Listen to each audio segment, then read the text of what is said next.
네, 안녕하십니까. 폴요의 허선혜입니다. 일전에 말씀드린 대로 오늘 제가 진행할 크게 두 가지 과제가 있는데요. 하나는 그 폴렉스라는 소프트웨어에서 폴렉스 시그널 엔테리티라고 하는 전기적인 그 해석 방법을 어떤 식으로 진행하는지 이런 것과 함께, 그 다음에 그렇게 시그널 엔테리티를 통해서 어떤 지식이 축적이 되었다라고 하면 이러한 내용을 통해서 전체 설계 후 데이터, 설계 데이터를 가지고 진짜 전기적으로 문제가 발생할 가능성이 있는 부분들을 하나씩 찾아서 그런 부분들을 다음 설계에 반영할 수 있는 그런 소프트웨어, 저희가 검증 소프트웨어라고 하는 DFE라고 하는 전기 검증 소프트웨어를 어떻게 활용하는지 이런 부분들을 소개해 드리려고 합니다. 그래서 어널리시스 쪽에서 시그널 엔테리티라고 하는 소프트웨어를 어떻게 활용하는지 보기 위해서 전체 플로우를 살펴보면 캐드 데이터를 먼저 읽어드리고 그 다음에 버퍼 모델을 세팅하는 법, 그 다음에 해석을 어떻게 실행하는지, 해석의 방법에 대해서 예를 들어 웨이브폼을 본다거나 또 아이 다이그램을 본다거나 네트워크 파라미터를 추출해 낸다거나 아니면 클러스터 어널리시스를 어떻게 한다거나 하는 그런 부분 방법을 말씀드리려고 하고요.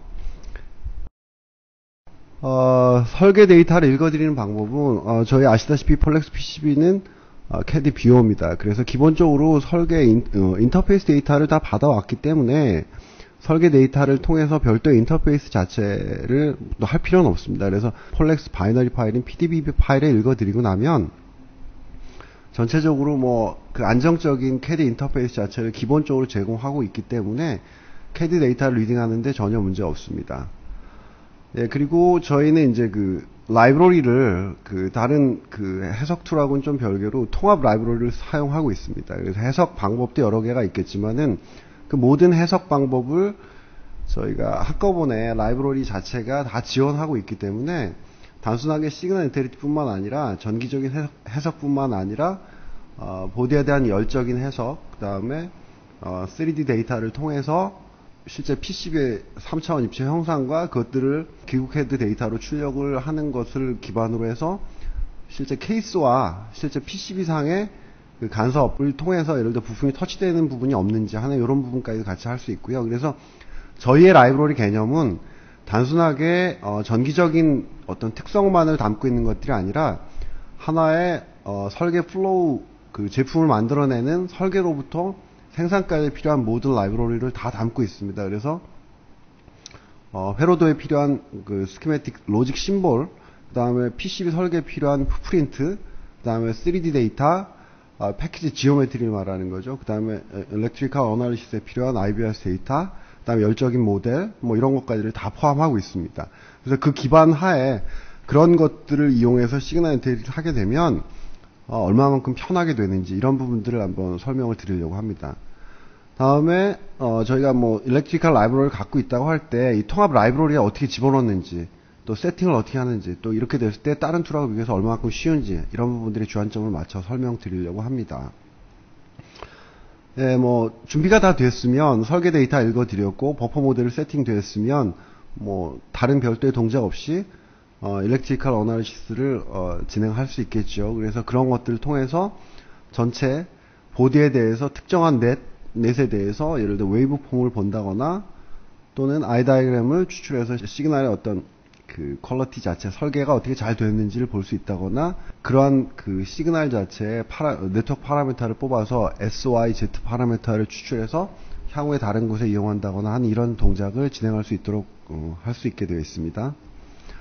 예, 이런 것들이 다 끝나게 되면 아마도 어떤 특정한 보드에 대해서 사용하시는 고객들께서는 이런 설계 해석을 통해서 나온 그 결과 자체가 지식으로 축적되어서 아마도 어떤 그 향후 디자인에 있어서 가이드라인을 만들 수 있게 될 겁니다. 그러면 이 가이드라인을 바탕으로 인해서 그러한 그 룰에 위배된 부분들을 아주 손쉽게 찾아낼 수 있는 그런 길이 열리게 되는데요. 이러한 소프트웨어들 저희는 DFE라고 해서 디자인 포 일렉트리컬 일렉트리컬 엔지니어링이라고 표현을 해서 DFE라고 하고 있습니다. 그래서 이런 부분들을 실행하는 부분에 있어서 네트와 네트 간에 또는 네트와 부품 간에 또는 그 보드와 부품 간에 이런 그 이격거리라든지 또 어떤 규칙 자체를 정의할 수 있게 되는데, 그러한 규칙을 정의하는 부분에 있어서 네트나 부품에 대한 어떤 분류 체계가 필요할 겁니다. 그래서 그러한 분류 체계를 어떤 식으로 하게 되는지 한번 이렇게 설명을 드릴 것이고요. 그 다음에 실제로 이제 검증 자체를 러닝하게 되고 그 결과를 이렇게 보일 수 있게 되는 그런 소프트웨어가 저희가 DFE 소프트웨어인데, 이런 것들을 순차적으로 한번 저희가 진행할 예정이고요. 그 다음에 이것들 전체적으로 모든 아이템에 대해서 다 설명드리는 부분은 시간상의 한계가 있을 수 있기 때문에 저희가 중요한 몇 개 아이템들에 대해서 저희가 어떤 식의 아이템들이 구성되어 있고 실제 설계에서 이런 것들이 꼭 필요하다고 하는 이런 부분들을 설명을 드리려고 합니다. 예, 바로 뭐 데모 및 실제 시연을 진행할 수 있도록 하겠습니다. 예, 지금 보신 데이터가 저희가 그 실제 고객들이 사용하고 있는 디자인 데이터로부터 폴렉스 PCB에서 읽어드린 그런 화면이 됩니다. 아시겠지만 저희 폴렉스 PCB는 뷰어로서 저희가 읽어드릴 수 있는 CAD 종류는 뭐 케이던스나 멘토, 주켄, 그다음에 엘티움, 뭐 나머지 그 모든 그 유수한 벤더들이 지원하고 있는 CAD 포맷을 전체적으로 다 읽어드릴 수 있고요. 뷰어로서 많이 활용되고 있기 때문에 뭐 굳이 이런 쪽에 그 인터페이스 부분을 말씀드리려고 하는 것은 아닙니다. 그래서 인터페이스는 아주 쉽게 될 수 있고 실제로 이러한 부분들이 안정적으로 많이 쓰이고 있다는 부분을 말씀드립니다. 뷰어 자체도 저희가 설명드릴 부분은 많이 있지만 제가 해석이라는 관점에서 놓고 보면 굳이 해석 엔지니어가 인터페이스 때문에 더 많은 시간을 소모하거나 그럴 필요는 전혀 없는 구조라는 것들을 말씀드리겠습니다. 그리고 이쪽에 이제 해석을 하기 전에 그 해석 라이브러리들이 얼마만큼 준비됐는지 하는 그런 부분들을 살펴보는 그런 부분이 되는데요. 보시면 이 보드에 쓰이고 있는 전체 부품들 자체를 종류별로 전부 리스트업 하고 있습니다. 그리고 보면 이 통합 라이브러리하고 아까 링크가 되어 있다고 말씀드렸기 때문에 이 통합 라이브러리랑 링크되어 있는 부분에 보면 이러한 종류들의 파트들이 실제 3D 형상을 갖추고 있는지, 그 다음에 전기적인 데이터는 갖추고 있는지, 그 다음에 열적인 데이터는 갖추고 있는지 하는 부분들을 한꺼번에 이렇게 보여주는 그런 화면이 되겠습니다. 보시면 이쪽에 세 번째 부품 같은 경우는 전기적인 그 라이브러리들이 준비가 안 됐습니다. 그리고 나머지 부분에 대해서는 열적인 데이터는 뭐 다 가질 필요는 없겠지만 열적인 부분에 있어서 라이브러리들이 준비가 되어 있는 그 파트는 하나밖에 없습니다. 예. 그래서 이런 부분들이 이렇게밖에 준비가 안 되어 있다라고 할 때 그럼 나머지 부분들을 어디서 불러오느냐? 아주 쉽게 통합 라이브러리로부터 불러오기만 하면 나머지 부분이 쉬워질 수 있겠죠. 그래서 저희가 통합 라이브러리들을 한꺼번에 어딘가 모아놓고요. 그런 것들을 기반으로 저희가 그 라이브러리 패스를 지정한 다음에 링크를 하게 되면 자동으로 파트 네임에 매칭되는 것들을 전부 불러오는 형태를 취하고 있습니다. 예, 다 불러드렸을 때 아까 그 다이얼로그 박스에서 어떤 식으로 표현되는지 한번 보면 라이브러리들을 다시 링크했기 때문에 오른쪽에서 보시면 아까 일렉트리컬 라이브러리가 없는 부분들이 들어와 있고 이 아래쪽에 보시면 네 번째 부품에 열적인 데이터가 없었지만 지금은 이제 불러드린 형태가 되죠. 예, 그래서 이런 것들을 가지고 나머지 해석들, 시그널 엔티티 뿐만 아니라 나머지 해석들도 아주 쉽게 될 수 있습니다. 오늘의 주가 되는 관점은 그 시그널 엔티티, 일렉트리컬 어널리시스가 되겠지만은 나머지 부분들도 어떻게 되는지 간단하게 한번 언급해 드릴 수 있도록 하겠습니다.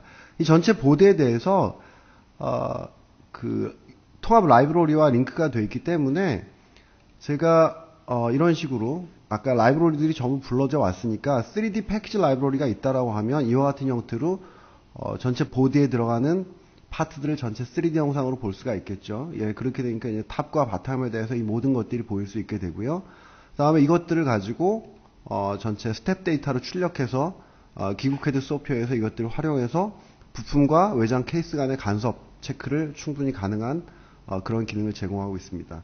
이런 것뿐만 아니라 아까 라이브러리 자체는 또 열 해석 데이터와 링크가 되어 있기 때문에 열 해석 자체를 그냥 버튼만 누르면 바로 실행할 수 있는 그런 구조를 갖추고 있습니다.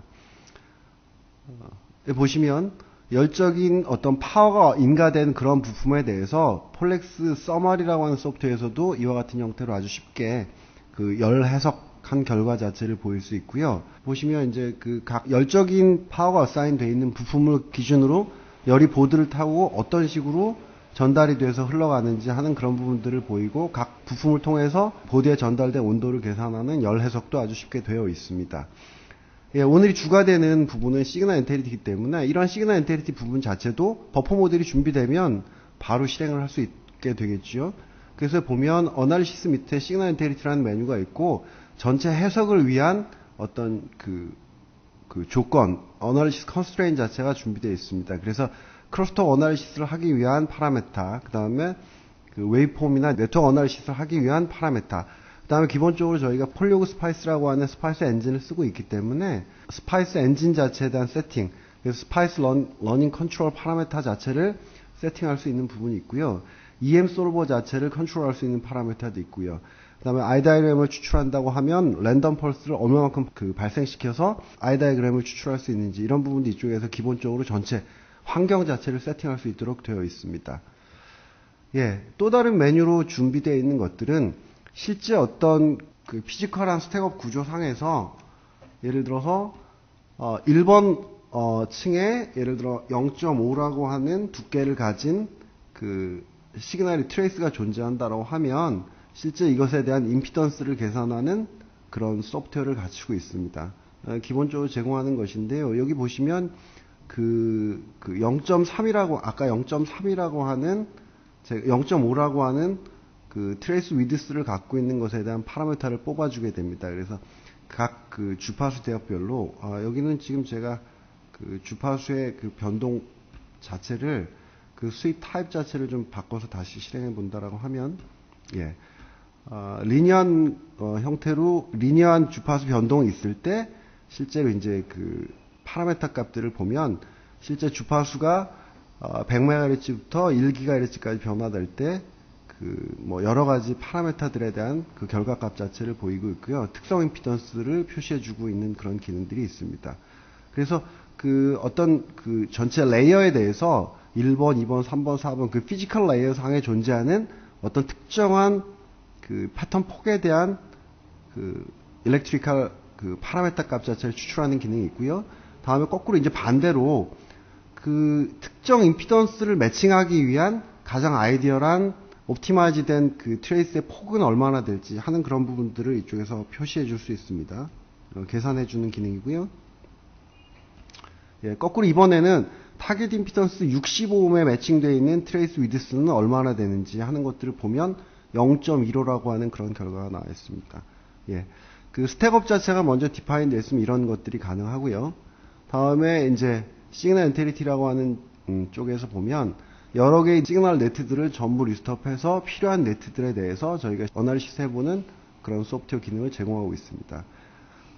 그 네트워크 어널리시스라고 하는 그 메뉴에서 셀렉트 넷을 하면 전체 보드상에 있는 여러 개의 넷들이 표시가 될 것이고요.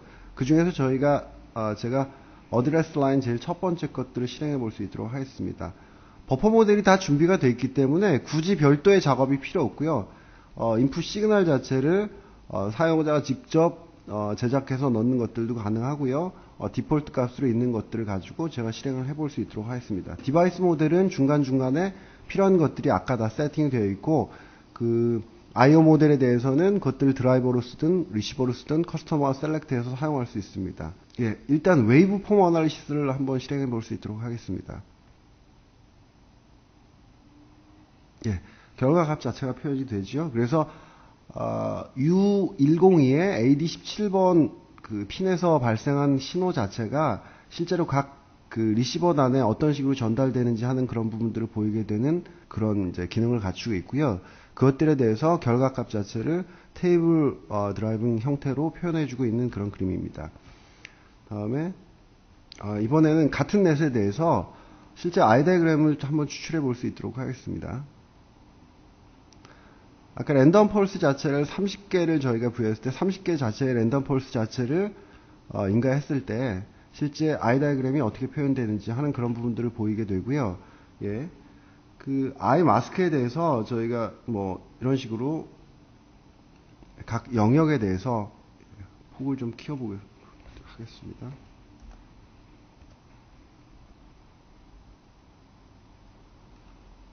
예. 그러면 사용자가 지정한 영역에 대해서 실제 아이가 얼마만큼 확보가 되어 있는지 하는 그런 부분들을 보여줄 수 있는 그런 기능을 갖추고 있습니다. 다음에 이러한 네트에 대해서 네트워크 파라메타 자체를 한번 추출해 보면, 예. 그러면 보시는 바와 같이 SYZ 파라메타에 대해서 이와 같은 형태로 추출이 될 수 있고요. 그것들에 대한 결과값 자체 또한 각 그 노드별로 테이블 드라이빙 형태로 표현이 될 수 있습니다. 이러한 것들을 가지고 터치스톤 파일로 출력하는 것들도 가능하죠. 예, 그래서 이 어떤 특정한 파일로 그 세이브해 놓으셨다가 나중에 다른 어널시스를 하는데 이제 사용하는 그런 부분도 가능합니다. 예, 이런 부분들이 기본적인 그 싱글넷에 대한 시뮬레이션 러닝 방법이고요. 이 넷뿐만 아니라 나머지 어떤 넷에 대해서도 여러분들이 디바이스 모델이 다 세팅되어 있기 때문에 바로바로 실행해 보는 것들이 가능합니다. 다음에 시그널 엔티티 메뉴 중에서 크로스톡 어널리시스 자체를 한번 제가 실행해 볼 수 있도록 하겠습니다.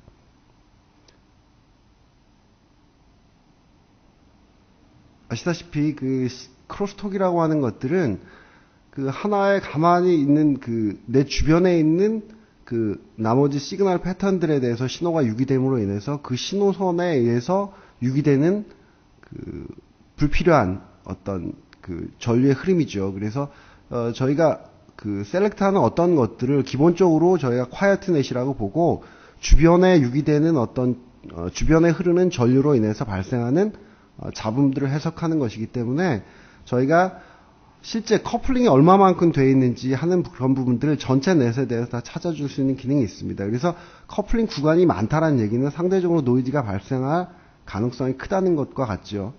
예, 그래서 보면 전체 커플링이 가장 긴 것들을 찾아보았더니 D램 A9라고 하는 어드레스 넷 자체가 어드레스 라인이 174.47의 어떤 커플링 랭스 자체를 갖고 있다라는 결론을 얻었습니다. 그러면 이러한 넷에 대해서 저희가 크로스톡 어널리시스 해보면 주변에 지나가는 여러 개의 넷들 자체를 저희가 폴렉스 시그널 엔티티가 찾은 그런 화면이 됩니다. 그러면 오른쪽은 전체 이제 그 그림상에 실제 지오메트리 상에 어떤 식으로 커플링이 일어나는지를 보이게 되는 것이고요.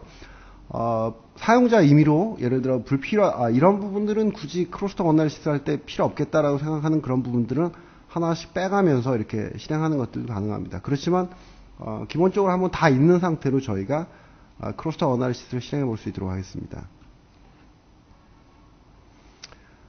이러한 상황에서는 폴렉스 시그널 엔티티 자체는 주변에 기준이 되는 넷과 주변에 지나가는 신호선 간의 커플링 구간을 서칭한 결과를 일일이 하나하나씩 딱 그 멀티 커플드 모델로 만들어 가면서 실제로 이제 그 크로스톡 어널리시스를 실행하게 되고요. 그 커플링 구간이 얼마만큼 되는지, 커플링이 얼마만큼 일어나는지 그 상황에 따라서 그 어널리시스 타임은 좀 더 길어질 수도 있고, 뭐 더 작은 모델에서 좀 작아질 수도 있는 그런 가능성은 있습니다.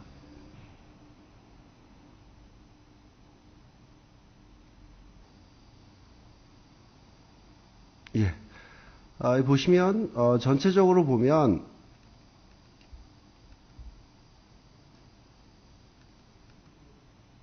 예. 여기 보시면 제가 그 기준이 되는 넷 자체를 D램 A9번이라고 하는 넷을 잡았기 때문에 이것들이 주변에 지나가는 전류에 의해서 유기되는 노이즈가 되는 크로스톡을 보여주게 되는 것입니다. 그리고 실제 나머지 주변에 지나가는 지나가는 전류의 흐름 자체를 또 똑같이 보실 수 있고요. 이 오른쪽에 왼쪽 그 아래쪽에 보이는 그라운드 쪽에 이렇게 지나가는 노이즈 자체를 확인해 볼 수 있는 그런 기능이 되겠습니다. 결과값 자체도 또한 이렇게 그 테이블 드라이빙 형태로 표시해 볼 수 있는 그런 기능이 되고요.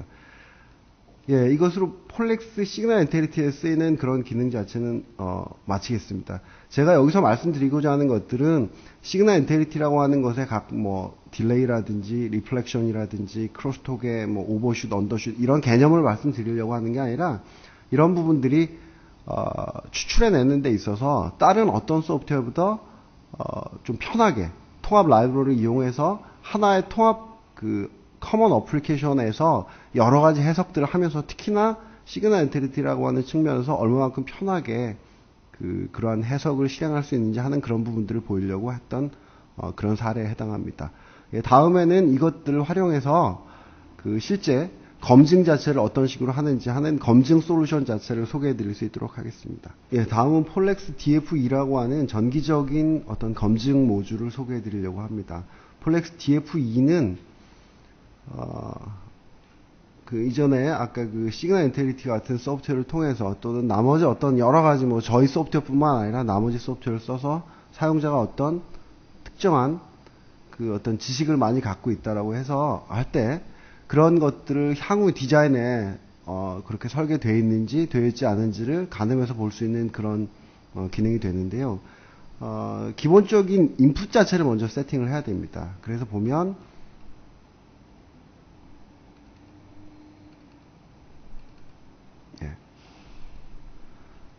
어떤 인풋이 있다라고 가정하겠습니다. 그러면 이 인풋 데이터를 기반으로 여러 개의 어떤 검증 아이템들이 있어요. 이 검증 아이템들을 가지고 제가 셀렉트한 아이템에 대해서 실제 그 러닝을 하게 돼서 그 실제 이제 그 결과를 쳐다보면 실제 사용자는 이런 형태로 설계가 되면 되지 안 된다라고 하는 그 규칙 하에 실제 PCB 설계가 어떻게 되어 있는지 하는 그런 부분들을 찾아내는 그런 기능이 됩니다. 예, 제가 지금 한 5개나 6개 정도 아이템을 선정했고요. 그것들을 인풋 파일로 만들어 놓고 그 인풋 파일을 대상으로 이 PCB를 검증해 보고 있는 그런 화면이 됩니다.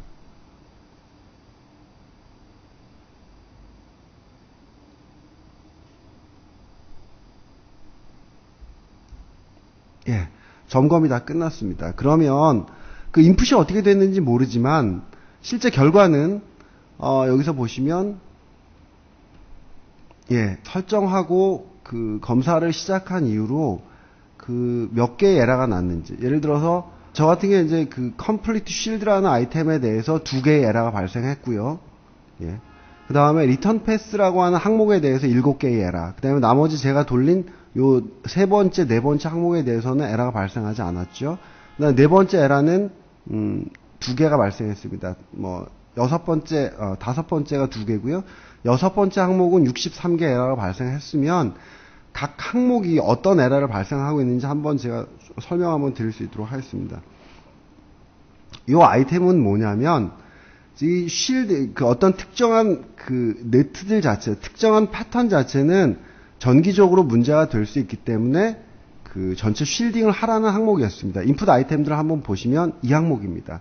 그래서 중요한 그 하이스피드 시그널 자체는 반드시 파워나 그라운드로 쉴딩 되어야 한다는 그런 기본 룰이 있고요.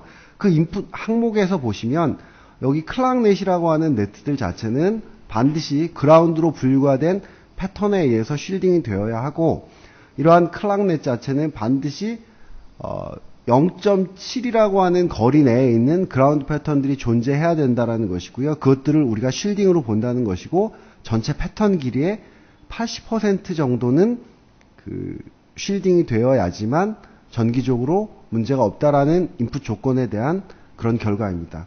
그 결과가 어떻게 표시되어 있냐 하면, 이게 보시는 것처럼 전체적으로 그 양쪽으로 다 쉴딩된 구간 자체는 녹색으로 표시가 되고요. 그 다음에 한쪽만 쉴딩이 된 것들은 이와 같은 형태로 이제 빨강색으로 표시가 되죠. 그래서 전체를 보면 예, 전체 네트 랭스의 길이는 227.83인데 쉴딩된 구간 자체는 20밖에 없기 때문에 아까 제가 80% 정도가 쉴딩이 돼야 되는데 뭐 전체적으로 보면 한 10% 정도밖에 돼 있지 않지 않습니까? 그래서 이것들이 에러라고 하는 항목입니다. 예, 그런 식으로 전체를 보면 이런 쉴드에 대한 에러가 이렇게 발생했고요. 또 여기서 보시면 리턴 패스에 대해서도 우리가 주어진 어떻게 설계가 되어야 된다라고 하는 인풋 조건에 매치가 되지 않았기 때문에 에러가 발생하고 있다는 것입니다. 이 항목에 대해서 한번 볼까요? 이 DRAM CLK라고 하는 항목은 다시 인풋에 가서 보면 예, 어떤 시그널이 지나가게 되면 반드시 리턴 패스 자체가 거의 동일하게, 아이디어라다라면 100% 매칭하면 제일 좋죠. 그렇지만 중간에 지나가는 아래쪽에 그 리턴 패스가 지나가는 부분에 있어서 예를 들어 슬릿이 있거나 또는 파셜 플레인이 있어서 자체 인덕션스 값을 증가시킴으로 인해서 실제 리턴 패스 자체가 더 길게 확보될 수가 있고요.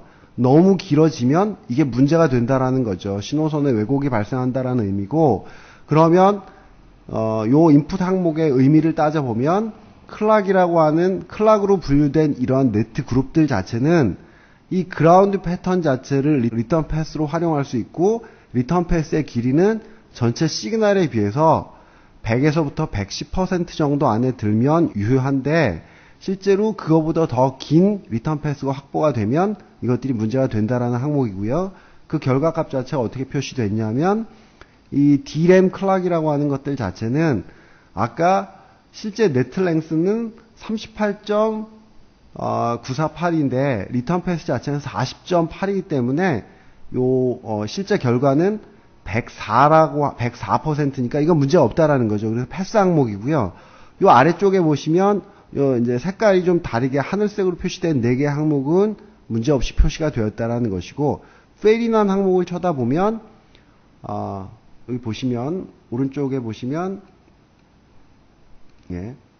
파랑색이 실제 그 시그널이 지나가는 패스고, 빨강색은 저희가 폴렉스 DFE가 찾은 리턴 패스의 패스가 됩니다. 그러면 요 항목에 대해서는 전체 그 네트 랭스가 38.5인데 실제 리턴 패스가 42.5로 저희가 컬큘레이션 했다는 것이고요. 전체적으로 보면 110%가 조금 넘는 결과가 있죠. 그래서 여기 셀렉트된 넷은 113.4, 116. 그래서 전체 기준이 되는 것들은 100에서 110% 안에만 들면 문제가 없는데 110%가 넘는 그런 부분에 있어서는 문제가 될 가능성이 있다라고 하는 것을 표시하고 있습니다. 이것들이 에러다 에러가 아니다라고 하는 판정 기준은 커스터머가 인풋을 어떻게 주었느냐에 따라 판가름 되는 것이고요. 만약에 이 부분에 있어서 커스터머가 100에서부터 120%까지 우리는 유효하다라고 판단을 했으면 이런 부분은 에러가 하나도 나지 않게 되겠죠.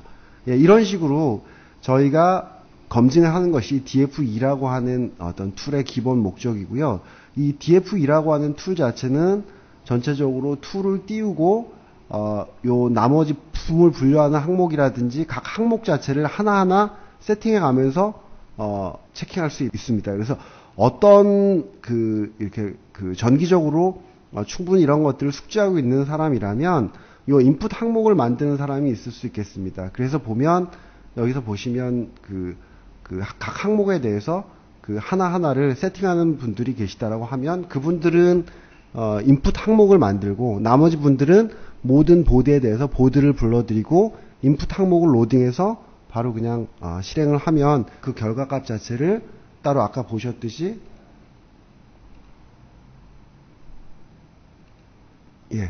불러서 사용할 수 있는 그런 기능 자체를 갖추고 있습니다. 이런 것들을 뭐 엑셀로 별도로 세이브해 놓을 수 있는 그런 기능도 있고요.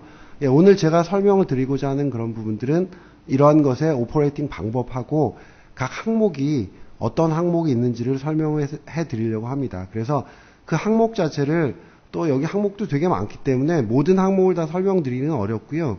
중요한 그 항목 자체를 몇 개 선정을 해서 제가 중요한 커스터머 쪽에서 많이 이제 고객들이 많이 사용하실 수 있는 그런 항목 자체를 설명을 해드릴 수 있도록 하겠습니다. 이 항목을 보시면 모든 항목은 각 항목별로 그림들이 다 준비가 되어 있고요. 그 그림들을 보시면 대충 이제 어떤 항목을 세팅하는지 아마 직관적으로 많이 아실 수 있을 거라고 생각합니다. 이 항목을 보시면 중요한 하이스피드 시그널 자체는 고전압, 그러니까 저주 파워나 그라운드로부터 어느 정도 거리를 띄고 있어야 된다라고 하는 기본 룰 자체를 세팅하는 것입니다. 그래서 아날로그 그라운드로부터 실제 하이스피드 시그널 자체가 얼마만큼 떨어져 있는지 하는 그런 부분들을 체킹하는 그런 항목이 됩니다. 보시면 두 번째 항목을 보시면 하이스피드 시그널이 지나가면 반드시 주변에 그라운드로 쉴딩이 되어야 하는데 기본적으로는 뭐 전기적인 엔지니어라면 이러한 비하 자체가 좋은 구조도 아니겠지만 불가피하게 쓴다라고 하면 실제 이제 비하가 주변에 이제 비하를 쉴딩하는 구조는 비하밖에 없겠죠. 그래서 비하가 기본적으로 4개 있으면 4개 정도 되면 아이디얼하겠지만 그렇지 못하면 최소한 1개의 비하라도 또는 몇 개 사용자가 지정한 그라운드 비하 자체가 하이스피드 시그널 비하가 지나가는 그 주변에 있어야 한다라는 게 기본 룰입니다. 그러면 주변에 어느 정도 디스턴스 안쪽에 들어있어야 되는지 그러한 디스턴스까지 하나하나 정해가면서 사용자가 그 비하의 존재 여부 자체를 그라운드 비하의 존재 여부 자체를 체킹할 수 있는 그런 항목이 됩니다. 아까 설명을 드렸던 리턴 패스에 대한 항목입니다.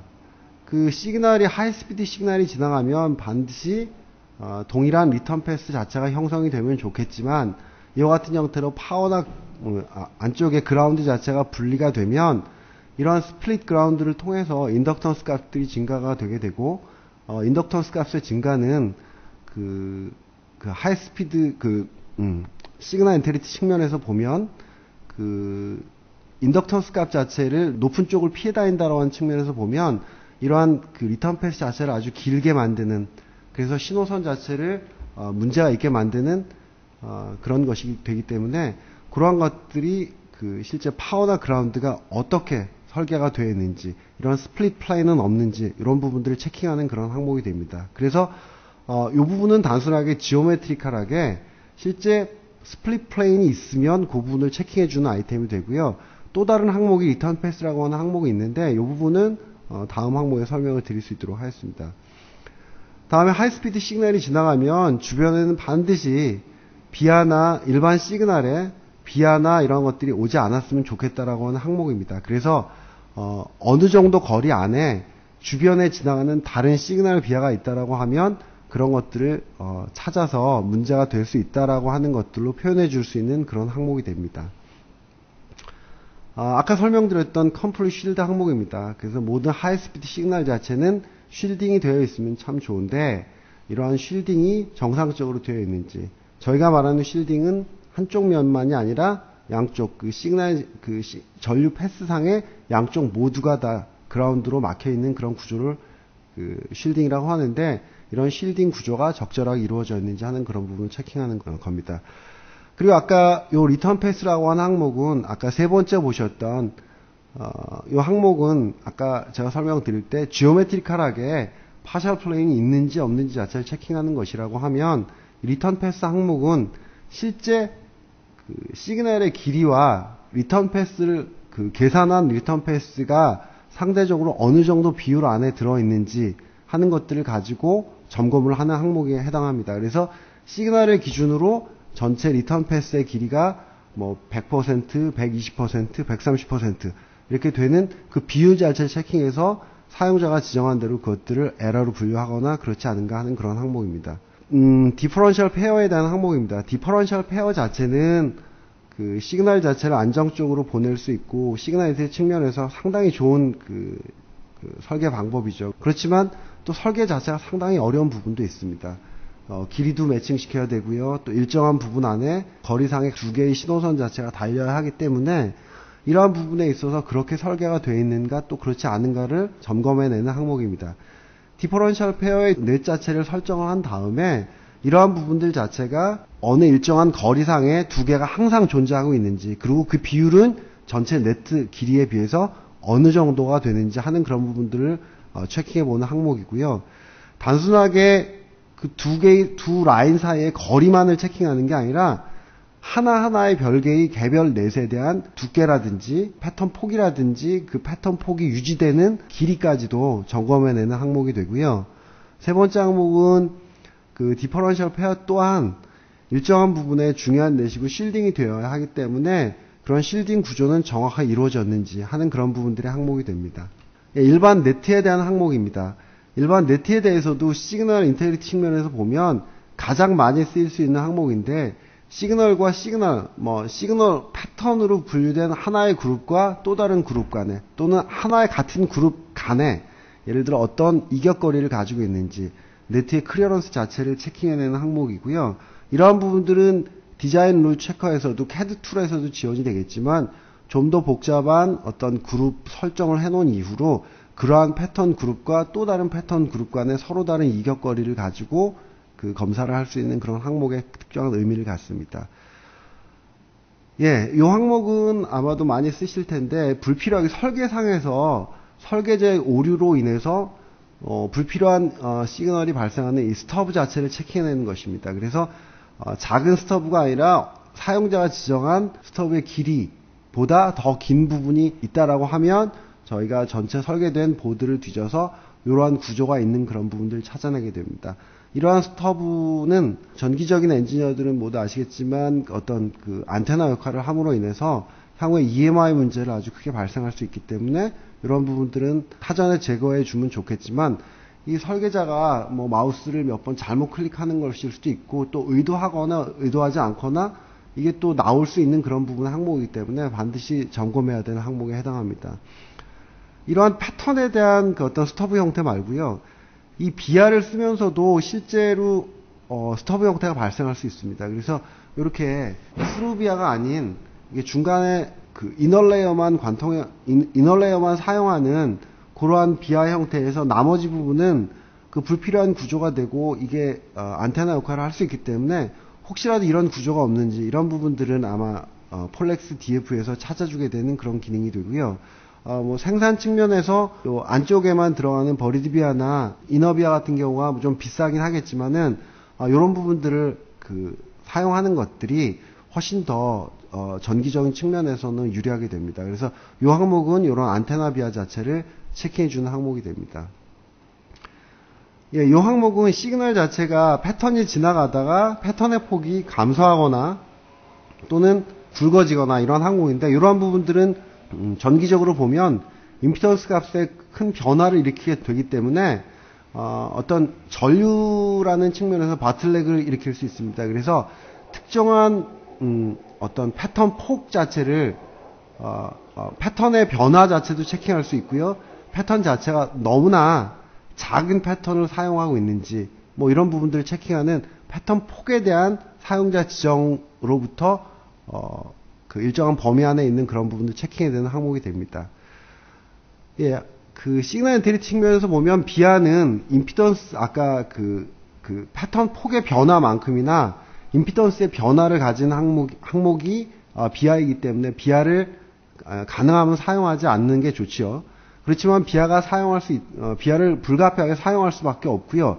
이런 경우에 어떤 네트 그룹상에는 반드시 어느 정도 이상의 비아를 사용하지 말라고 하는 항목을 사용자는 줄 수 있습니다. 그래서 그렇게 설계가 되어 있는지 되어 있지 않는지를 체킹하는 것이고요. 예, 버스라고 하는 것들은 여러 개의 다발선 형태가 같은 프로퍼티를 가져야 되는 여러 개의 묶음이 있다라고 할 때 실제 이러한 것들이 그 토폴라지 형태까지를 포함해서 전체 길이라든지 패턴의 폭이라든지 아니면 전체 예를 들어 그 구성하고 있는 토폴라지 형태까지도 큰 변화가 있는지 뭐 다른 것들이 있는지 하는 그런 부분을 체킹해내는 그런 항목이 됩니다.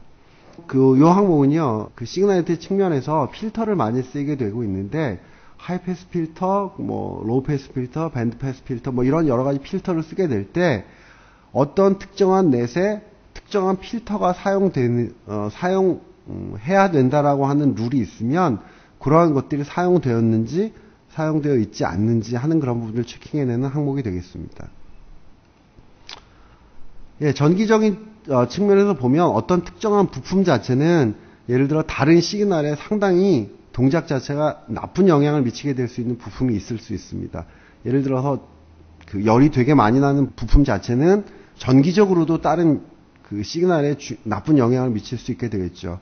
그래서 어떤 부품을 분류해 놓은 다음에 이러한 부품으로부터 어떤 네트 그룹, 시그널 패턴 그룹 자체가 어느 정도 거리 안에 존재하는지 그렇지 않은지 자체를 체크해내는 항목이고요. 또 그 BGA 같은 부품 자체는 반드시 디커플링 캐패시터를 활용을 해야 되는데 숫자상으로도 그 디커플링 캐패시터가 충분히 쓰였는지 또는 디커플링 캐패시터가 거리도 그 중요 부품으로부터 일정한 거리 안에 디커플링 캐패시터가 들어있는지 하는 것들도 체킹하는 항목입니다. 예, 파워나 그라운드를 안정화시키기 위해서 모든 카퍼 플레인 자체는 실제로 비아를 많이 활용을 해서 실제 파워나 그라운드 구조를 안정화시키는 게 중요하고요. 파워나 그라운드 바운싱 자체를 좀 줄이기 위해서라도 실제 파워나 이제 비하가 충분히 확보되어 있는지 자체를 체킹해내는 항목이 되겠습니다. 예, 부품상에서 보면 아까 말씀드린 것처럼 문제가 될 수 있는 부품과 또 다른 부품 간의 그 이격거리를 잡는 것이 또 중요하게 될 거고요. 아까는 부품과 패턴관이라고 하면 지금은 부품과 어떤 특정한 부품이 전기적으로 문제가 될 수 있기 때문에 충분한 이격거리를 가지고 설계해 달라고 하는 그런 인풋 항목이 되겠습니다.